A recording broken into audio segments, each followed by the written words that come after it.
patuloy ang laban, ganyan din sa buhay at sa pagserbisyo sa mga kababayan natin. Hindi kailanman matatalo ng politika ang aking pagmamahal sa inyo. Dahil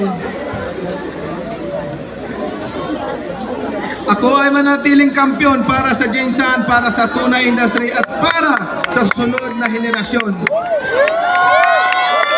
Nananatili ako kasama ninyo sa laban para sa ating mga kinabukasan.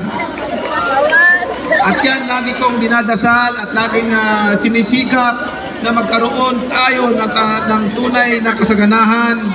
Although nakikita natin malaki na ang pinagbago ng Jinsan, malaki na ang malayo na ang narating natin.